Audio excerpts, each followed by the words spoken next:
Meus amigos, primeiro dia do governo Trump, 20 de janeiro de 2025, finalmente toma posse Trump e, conforme já havia prometido, nas primeiras horas deste seu segundo mandato, já tomou várias providências e agora há pouco fez uma afirmação realmente de interesse de todas as Américas, incluindo o Brasil. Disse o Donald Trump: trarei a liberdade de expressão de volta às Américas, disse Trump em discurso de posse. Então vejam que importante essa sinalização. O discurso, como já é sabido de todos hoje, de 29 minutos, de fato foi ali uma projeção do que pretende fazer o Donald Trump. Várias sinalizações, combate ao ativismo judicial, a pauta da identidade, etc. Então veja, vamos analisar, mas antes disso, claro, a gravata de Trump é a gravata de Trump. Mas vocês, olha, essa é a homenagem, viram? Viram? Ele preferiu não colocar uma gravata, o Trump, nem vermelha, a cor dos republicanos conservadores, e nem azul, a cor dos democratas, a esquerda dos Estados Unidos, vamos dizer assim, a grosso modo. Dizem os entendidos que quando escolher uma gravata de cor semelhante a esta, inclusive, né, claro, resguardadas as devidas, os devidos, né, a de Trump é uma gravata, não se sabe quanto é que custa. Talvez até não custe tão caro, mas não lembra a cor, Muito bem, então esta aqui é homenagem ao 47º presidente dos Estados Unidos, uma gravata, pelo menos de tonalidade parecida à do grande presidente. Agora vamos começar. Trarei a liberdade de expressão de volta às Américas. A América, diz Trump em discurso de posse. Ele afirmou ainda que irá acabar com aqueles ajuntamentos de pessoas que fazem coisas erradas, né? Gangues, cartéis, terroristas, aquela coisa toda, né? Aliás, ele trabalhou no discurso a equiparar esse pessoal de gangues, pessoal que vende aqueles pó, aquele negócio, e com isso, claro que ele vai ter muito mais poder de ação. Em discurso, nesta segunda-feira, dia 20, dia de sua posse, desse seu segundo mandato, diz aqui Mael Vale,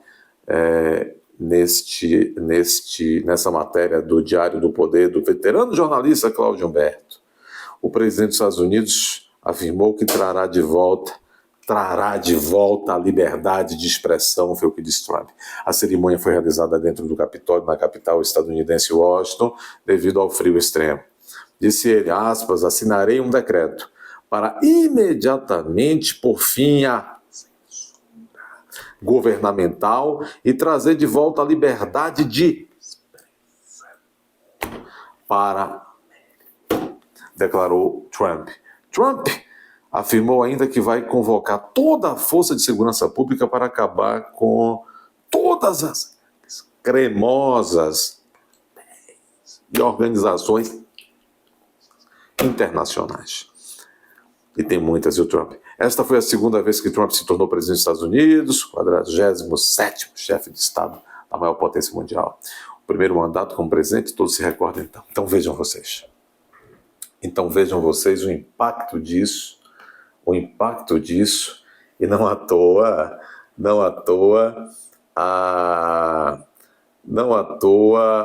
as primeiras reações à volta do Trump, não à toa as primeiras reações. Olha isso daqui, olha, gente, que tristeza. Então vocês viram as promessas do Trump? Nós acabamos de ver algumas promessas, não, compromisso. E ele já está cumprindo alguns, Ele já está cumprindo alguns. Então veja, olha a matéria da Veja aqui, eu fico com uma pena, eu fico com uma dó, eu fico tão sentimental. O clima de velório, segundo a Veja, entre lideranças do PT com a posse de Donald Trump. Nenhum ministro ou líder do governo e do PT no Congresso postou sobre o novo mandato do Trump, do presidente americano. Glaze criticou outros personagens do evento. Glaze deve ter criticado o lindo chapéu de Melania. Vocês têm que entender. A mulherada, claro que a mulherada é mais entendida. A mulherada aí do grupo dos nossos membros estavam dizendo assim, olha, meu Deus, e tal, aquele chapéu cobrindo os olhos. Veja, pessoal, a Melania não nasceu hoje, né?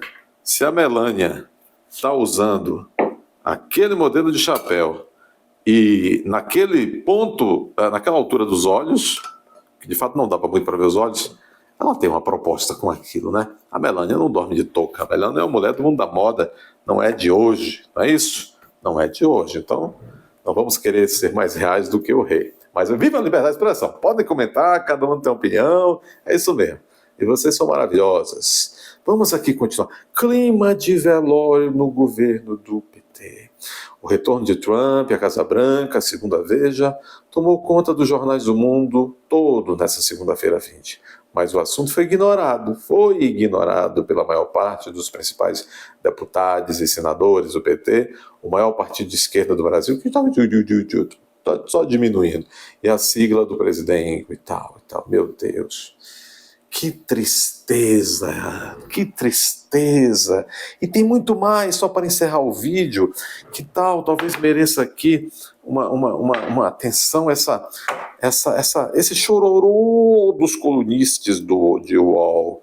Oh meu Deus, Trump volta ao poder e ofensiva conservadora no primeiro dia causa temor, meu Deus. Matéria daquele rapaz, como chama aquele rapaz?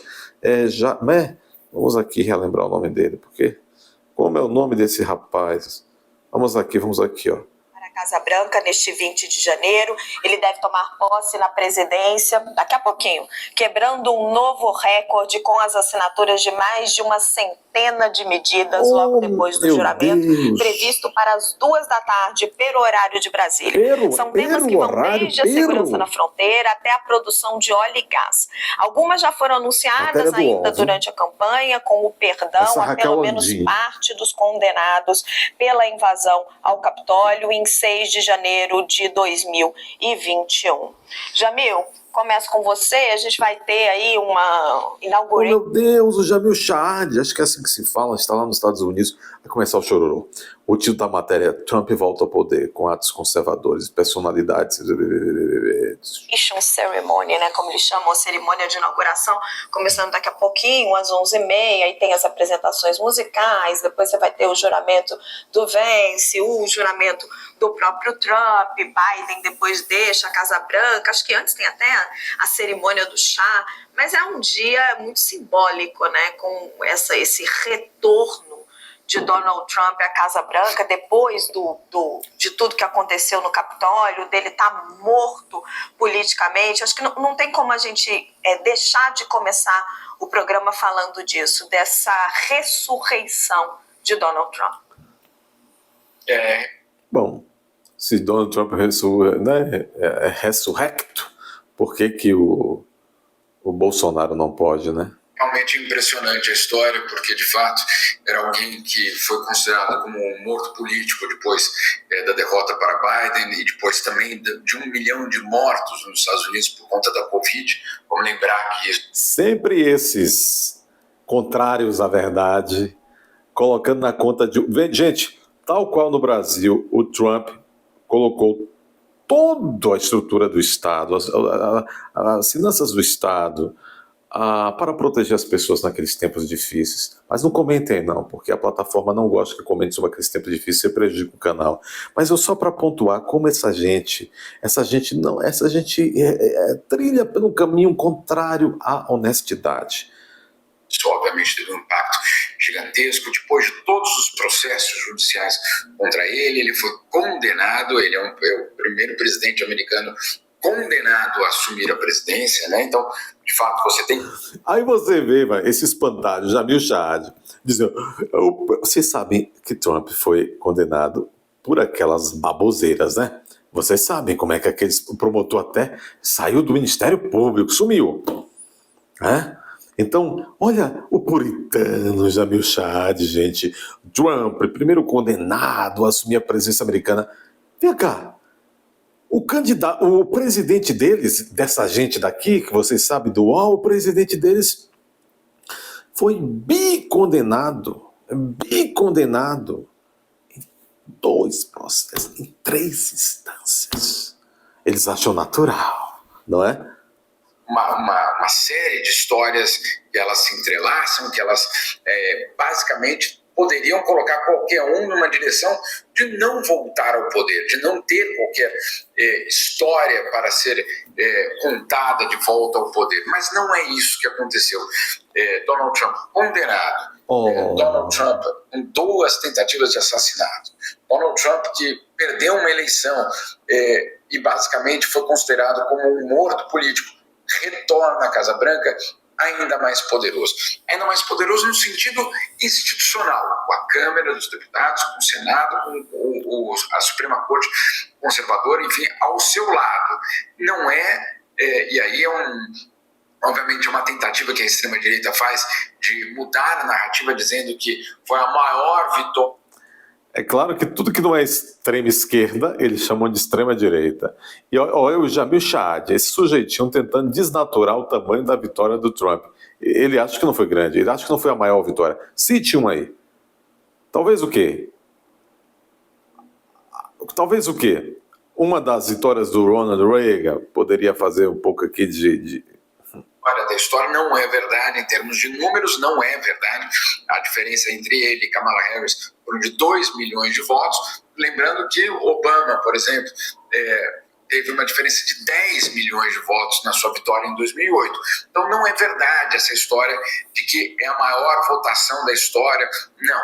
Agora, em termos de poder institucional, em termos do que ele pode fazer, sem dúvida nenhuma, é uma situação especial.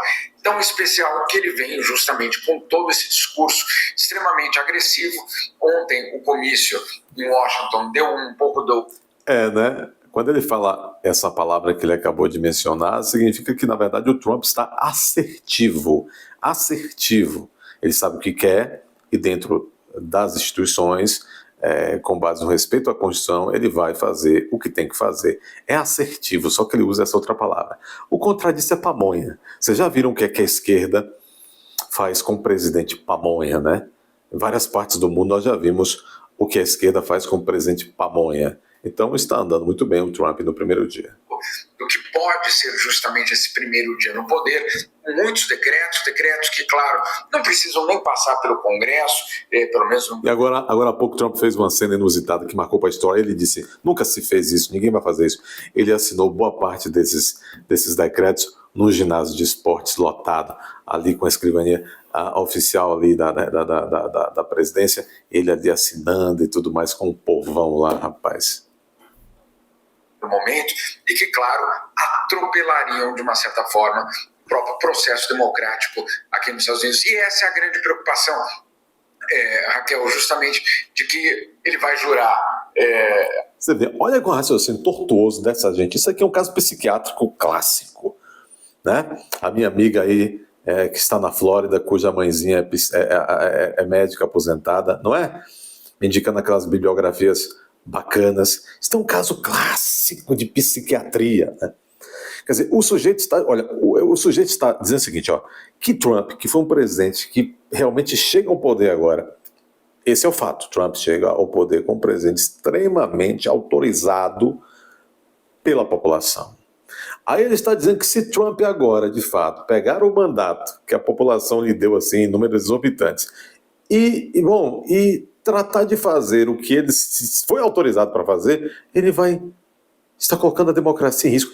Veja que isso é um caso clássico de psiquiatria. A proteção e a preservação da Constituição, mas obviamente ele sai dali e já anuncia vários decretos que alguns deles poderão justamente ser questionados por serem justamente... É democracia, pode questionar, amigo. De imigração, na área de direitos humanos. Amigo, pode questionar se vai levar, se os juízes de Berlim, né, de verdade, vão de fato dar razão. Eu tinha um professor que dizia, todo mundo tem o direito ao jus esperneandi, ou seja, todo mundo tem direito de espernear. Pedir você pode no judiciário que você bem lhe aprover. Agora levar é outra coisa. Quer dizer, viu, Jamil Chad? Pode questionar as medidas do presidente. Lá é uma democracia. Não é que nem aqui onde jornalistas, tipo você, Eliane Catacoquinho, Cataneguinho, Catabibinho, Catababinho, Catabobinho, Eliane Cataneide, diz que não pode discordar de políticas governamentais, porque é cria de quê?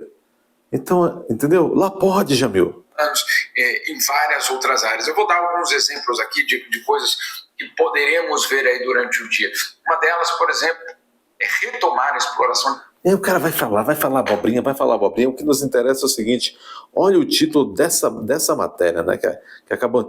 Trump volta ao poder e ofensiva conservadora no primeiro dia causa temor. Causa temor! Causa temor! E nos jornalistas, e apenas para arrematar esse vídeo, muito obrigado já, desde já. Venezuela do Sul! Muito obrigado já. Para arrematar então esse vídeo, este texto do Mário Sabino no Metrópolis é interessante, que tem a ver com tudo que a gente falou nesse vídeo. Diz assim o Mário Sabino: para espanto dos jornalistas, maioria dos americanos pensa como Trump. Isso vale também para o Brasil, jornalistas. Para espanto de vocês, a maioria do povo brasileiro pensa como Bolsonaro. Jornalistas militantes ou militontos.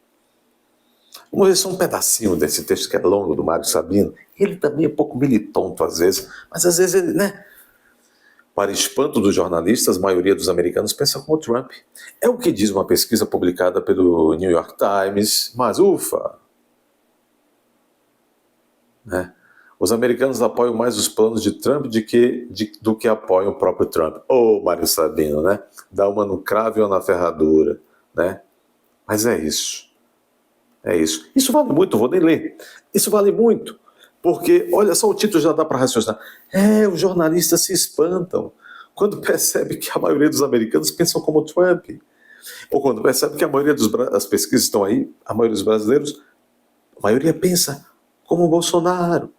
No sentido, né, de uma certa visão conservadora do mundo, liberal na economia. E por que os jornalistas se espantam? Porque eles já não praticam jornalismo. Eles praticam militonterias, não é? Com isso, deixo aqui o meu abraço cordial para todos vocês, pedindo que vocês confiram a inscrição, os já inscritos, se inscrevam, os novatos, todos, se possível, inscrevam-se como membros do canal Inglaterra seja membro. Compartilhe à vontade, preciso muito que vocês compartilhem e também comentem com brandura, decência e também criatividade. Usem da criatividade. E aí? Digam aí, gostaram da gravata? É parecido ou não é? Foi para vocês aí. É parecido ou não é com o Donald Trump? Um abraço.